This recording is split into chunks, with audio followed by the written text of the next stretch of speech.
Recording in progress. Great. Well, thank you all again for joining us this afternoon for this lunch talk. It's rainy here in Atlanta, so I'm grateful that folks took time out of the day and braved the weather.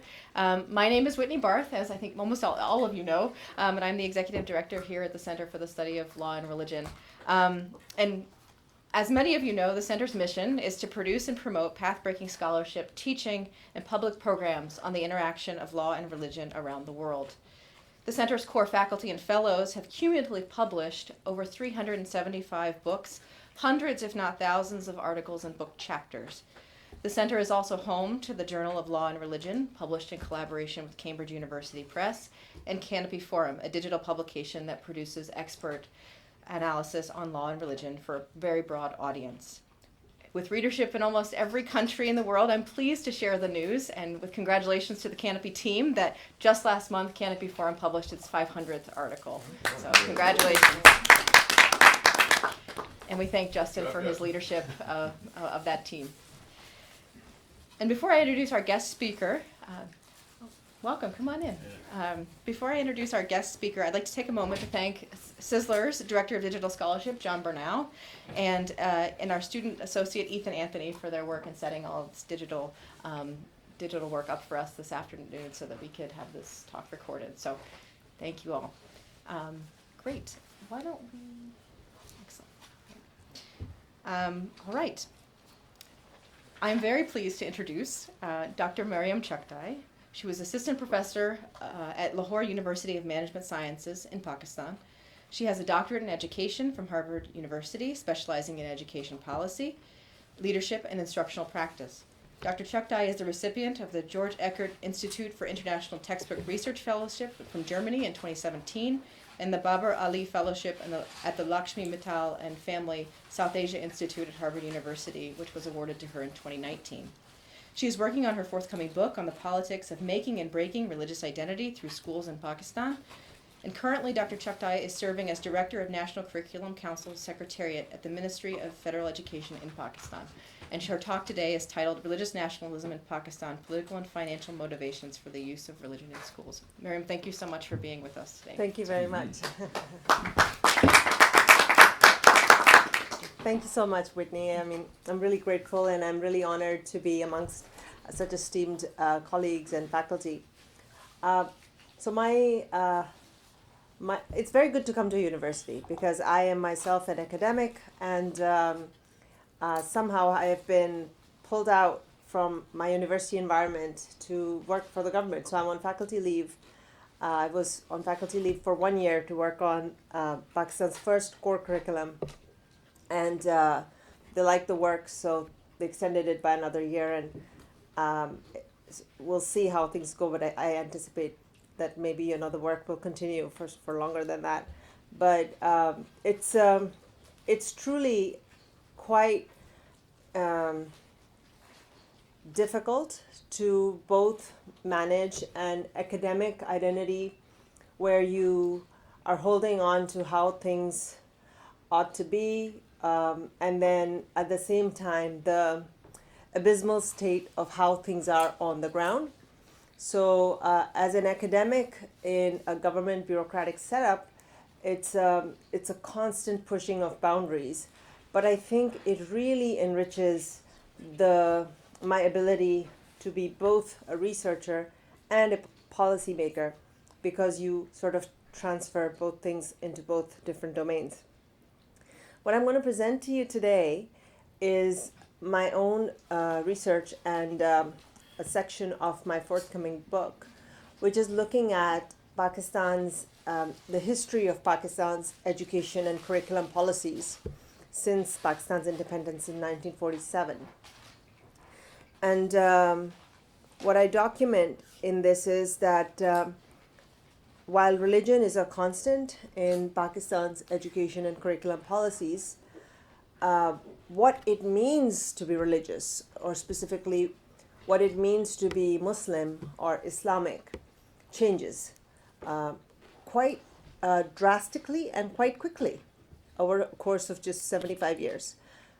And the second thing I document is that these changes in religious ideological direction, as seen in the education policies and curriculum policies, and in fact laws that are passed that are related to education, have very little to do with religion itself.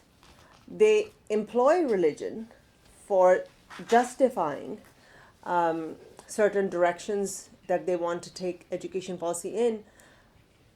What I find is that power and money have a greater influence on which way education policy, the narratives of religion in education are going, rather than some religious sort of imperative to have a citizenry that is informed by certain ethos that's inherent to Islam. So we'll look at some examples of that, and so that's therefore the political and financial motivations for the use of religion in schools. So I start with the punchline first, that if we look at Pakistan from 47 to today, what you have is essentially what I characterize as four policy phases. We'll go through all of that in detail, but in the first policy phase, we're going to constantly look at what the political circumstances and the political environment was like, what those, as I said, the political and financial motivations were at the time, and how they impacted the nature of religion at the time. So in the first policy phase, you find that Islam is being used for socialism. In the second policy phase, Islam stands for nationalism. In the third policy phase, Islam is for extremism. And the fourth policy phase, Islam is for pluralism. So Islam is the constant, but what kind of Islam or what narratives of Islam get put in textbooks, how history textbooks are rewritten, keeping these larger religious nationalistic narratives in mind, is fascinating. It's fascinating in how the beltway is the same of influence, just the flavor changes. So it's so I'll show you some examples of that. So if we look at the first phase, the political context. So it's quite interesting that Pakistan was created in August, and the first Pakistan Education Conference, where the first education policy was finalized, was in just 4 months, in December. And in that, and then in 1951, there was the second education policy. What is happening at this time is that the first education policy came about when the founding father, Muhammad Ali Jinnah, was alive, and Pakistan had its first war within months of independence with India on the Kashmir issue in 1948. An objectives resolution was passed in 49, which emphasized the central role of Islam in Pakistan. So this is a pivotal point, because this is when, is Pakistan a secular country where Muslims are in majority, or is Pakistan an Islamic country where minorities are free to practice their religion? So the objectives resolution sort of, and this is where a lot of the policymakers and politicians from Bangladesh disagreed, that Pakistan was meant to be a secular country. But by then, Muhammad Ali Jinnah, the founder, had passed away. And in 1951, the first Prime Minister of Pakistan, Liaquat Ali Khan, was assassinated. And the third education policy does not come for another 8 years. So policy phase 1, where Islam is for socialism, this is the context of what's going on. These are some excerpts from these policies. So the first policy asks this question on the first page: whether instruction in the fundamentals of religion should be imparted in schools. I find that fascinating, that this is even a question. It goes on to answer that yes, it should be, but is not a given at that point in time. And then this excerpt from the education minister, the first education minister of Pakistan in 1947, from his speech at this conference, the impression that Pakistan, being an Islamic state, is a theocratic state, is being sedulously fostered in certain quarters with the sole objective of discrediting it in the eyes of the world. In the field of civics, Islam has stood for complete social democracy and social justice. And then even in the second education policy, Islamic socialism, democratic values of political, social, and economic equality, all of this is being emphasized. Now you come to policy phase 2. This is from 1959 to 76. So the first policy comes in 1959. This is when a military rule with General Ayub Khan is in place. Pakistan has had a second war with India in 1965. Then another policy gets released in 1970 under Pakistan's second military dictator, Yahya Khan. And then East Pakistan separates from West Pakistan in a gruesome civil war, and it becomes Bangladesh in 71. And then the third and final education policy of phase 2 comes in 1972 when Zulfikar Ali Bhutto becomes the Prime Minister of Pakistan. And his democratic government is formed after 14 years of military rule. So just remember that policy phase 1 was all about socialism, and Islam stands for social democracy. So the first thing is there's a total disappearance of Islamic socialism. So I found this excerpt just remarkable because it says, the people must rapidly set aside the erroneous belief that education can be had, quote unquote, on the cheap. One receives what one pays for. The people must accept the fact that since it is they and their children who benefit most from education, the sacrifices required must be borne primarily by them. So very quickly, Pakistan just sort of pivots.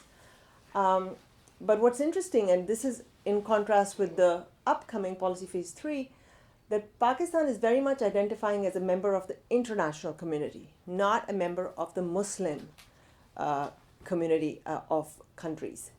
So Middle East, Europe, Asia, US, the second policy of this phase is talking about Pakistan's multinational heritage and its place, the cultural, historical, and spiritual ties to Europe and the US and Middle East and Asia. And another thing that happens is that Islamic education does have an important role in education, but it does have a limited space. So, for instance, in this document, there is the quote that we fail to appreciate how mathematics, physics, or chemistry, or for that matter, any technological discipline or professional skill are to be Islamized. Our students cannot also be taught to distort historical facts, for truth is the cardinal principle of our faith. What I find profound about this quotation is that it is considered Islamic to be truthful about history. So telling a more truthful history of Pakistan is considered an Islamic thing, which is something that changes quite a bit in the next phase. There was a demand for a more Islamized system of education, which is what this excerpt is responding to, that what do you mean by an Islamized education system? Like math and science and technology, these cannot be Islamized per se. So this is a time when you have a lot of, this is when we had the war with India, the 1965 war, and the Islamic socialism just completely disappears, and the entire focus just comes down to Pakistan as an entity. And because Bangladesh separates from Pakistan, it is a real hit to the question of Pakistan as an Islamic state, because this is the only example in the world where a majority population secedes from the minority.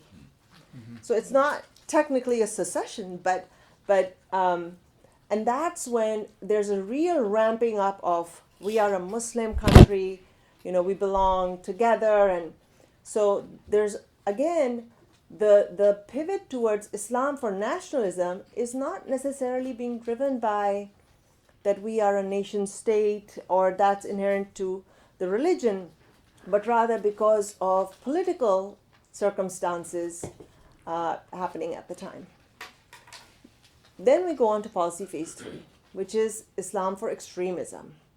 Now, what's important about this phase, phase 3 and phase 4, is the political context. In phase 3, there is a war going on in neighboring Afghanistan, which is a war against communists. And that is very much a geopolitical event.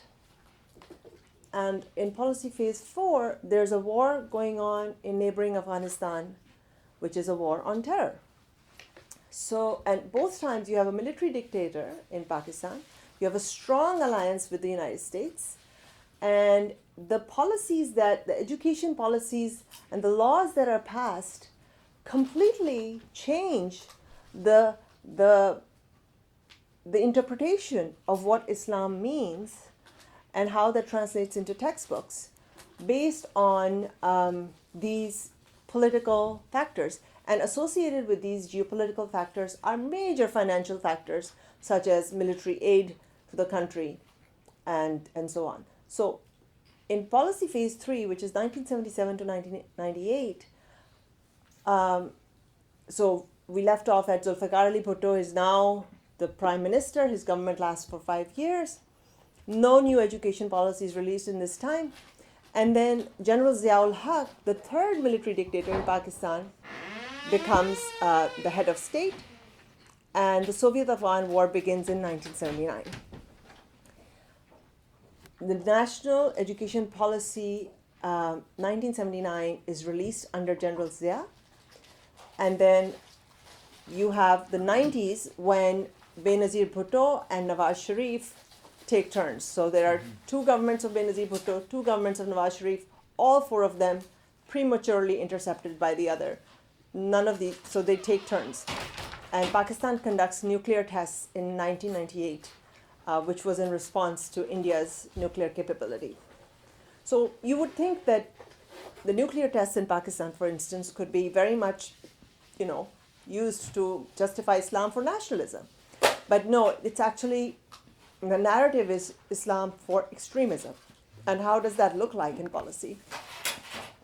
So we start with the first one from 1979 under General Zia, where it says that you have to Islamize the history curriculum to create awareness in every student that he, as a member of Pakistani nation, is also part of the universal Muslim Ummah, Ummah being the brotherhood of Islam, and to help spread the message of Islam throughout the world.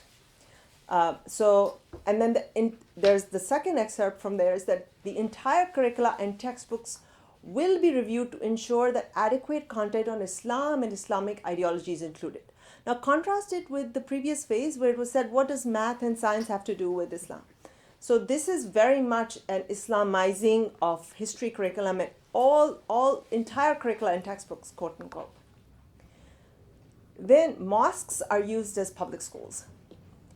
So this was particularly fascinating, this quote from this policy, that special care will be taken to select those teachers who are ideologically committed and religion-oriented, who have missionary zeal, and who would not mind working extra hours or living in the mosque or so if the need be.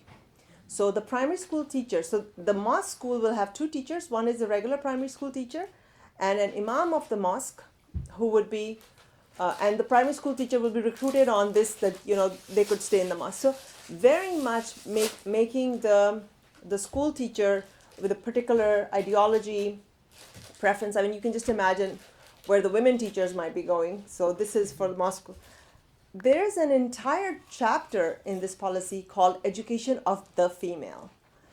And so this talks about us, like where there are mosque schools for boys, there are mohalla schools, like neighborhood schools. And it says that something like parda observing pious women, parda observing the women who sort of stay veiled, would be these women, in return for the government stipend, would use their private residences as girls' schools where they would impart, quote, literacy skills to the students in addition to teaching the Holy Quran, Islamic studies, and selected home management skills. So the whole gender aspect of how religion is being interpreted is phenomenal, that girls' education is moved to private residences. Now, there's a popular perception that General Zia really radicalized Pakistan's, that's when all these madrasas were created. But what I find is that the 1979 policy definitely ushered in this phase of Islam for extremism and radicalization. But it's really the two policies that came after that, the one in 1992 and the one in 1998. Both came under Nawaz Sharif's democratic government that really pushed this Islamization and radicalization agenda further. This has not been studied as much, and here are some excerpts to support that. So this 1992 policy, again, another thing here which is important is that frequently in understanding Pakistan, or the religion or the relationship Pakistan has with religion, is looked at in terms of binaries. Democracy good, dictatorship bad. But if you look at education policies and curriculum policies, you find that military dictators and democratic governments have led radicalization agendas, and military dictators and democratic governments have undone those agendas. So the binary between this and that doesn't hold for a study of education policies, which reinforces the belief that the state, irrespective of the type of government that's in place, whether it's a military dictatorship or a democratic government, is really driven by larger political and financial interests based on which it's sort of continuing that narrative. So the 1979 policy made revamped the curriculum and textbooks, but the 1992 policy, which comes under a democratic government, says that the 1971 policy did all these things, and some 551 titles used as textbooks were revised, quote, yet it considers these initiatives insufficient for a fuller intellectual and moral development of youth. So it's definitely pushing that agenda further. After this, we have a Benazir government in which no education policy is released. This government was intercepted, Benazir's government was intercepted, and then the second Nawaz Sharif government comes in. They release another education policy in 1998, which is when the radicalization and extremism agenda is really pushed forward, because it says, it's talking about all the work that's happened so far in education. It says, this system encourages a secular approach, where a man does not mind visiting the mosque once a week or sometimes 5 times a day, but his religious commitment is not reflected in his lifestyle. Now, this is an education policy that's sort of pushing for an overall revamping of how a person is living their life. And it's high time that a new education policy should take into consideration the development of an integrated educational system in which our Islamic values and principles and objectives must be reflected not only in the syllabi of Islamic studies, but also in all the disciplines. So here we have a real penetration of a particular approach. But then it's 1999, and then Islam pivots to Islam for pluralism. What you have is that in 1999, General Musharraf has a military coup. There's a war going on in neighboring Afghanistan after the September 11th attack in the US. We have, in 2008, we have again a democratic government. And then very recently, in 2021, we have the single national curriculum, which is the next curriculum reform that's done, the latest one that's been done. And all of these have Islam very much a constant, but the flavor is Islam stands for pluralism. So what does that look like? First of all, we see the removal of political Islam entirely. So there are 22 green papers, which are preparatory essays written on a variety of areas of relevance to policy before an education policy is made. There's not even a chapter or a subsection in any of these papers on religious instruction or Islamic instruction.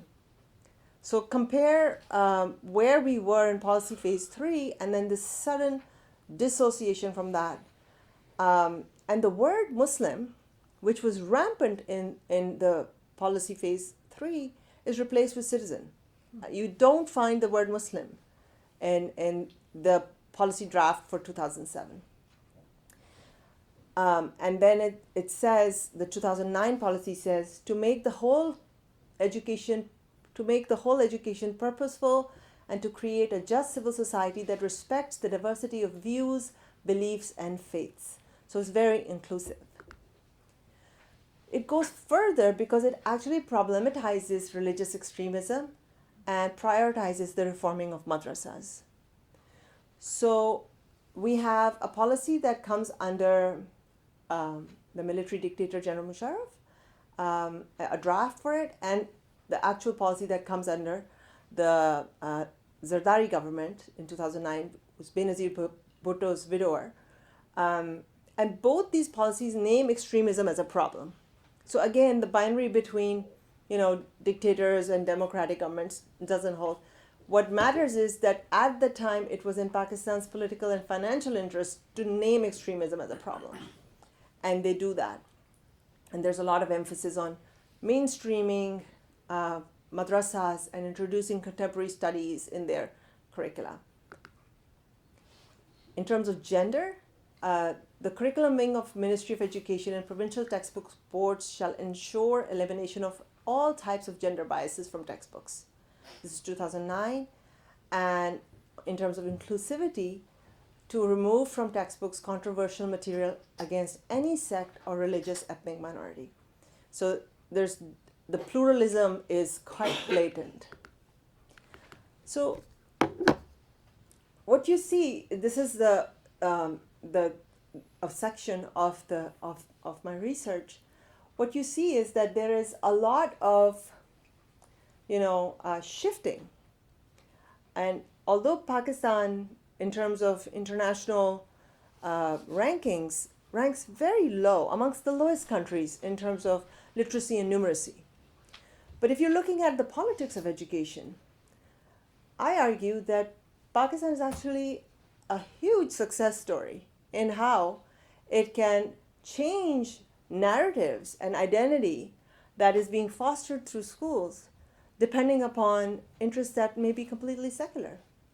But using religion for its otherwise secular, by secular I mean otherwise irreligious goals, the state very much pivots. And in subsequent sections of the book, I go on to show examples of how textbooks actually respond to these narratives.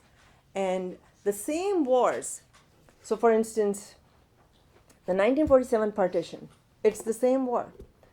In policy phase 1 and 2 is talked about as freedom from the British, the colonizer British.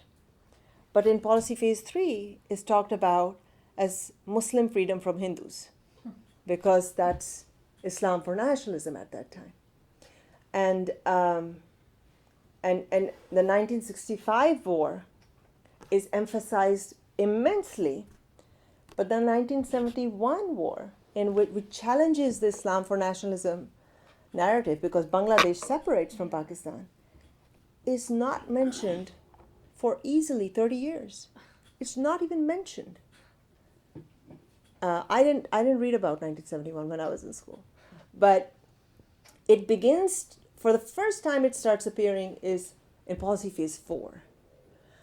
So you see a very selective telling of history based on these religious narratives that the state picks based on its other interests that may employ religion but are not necessarily religiously motivated. Thank you.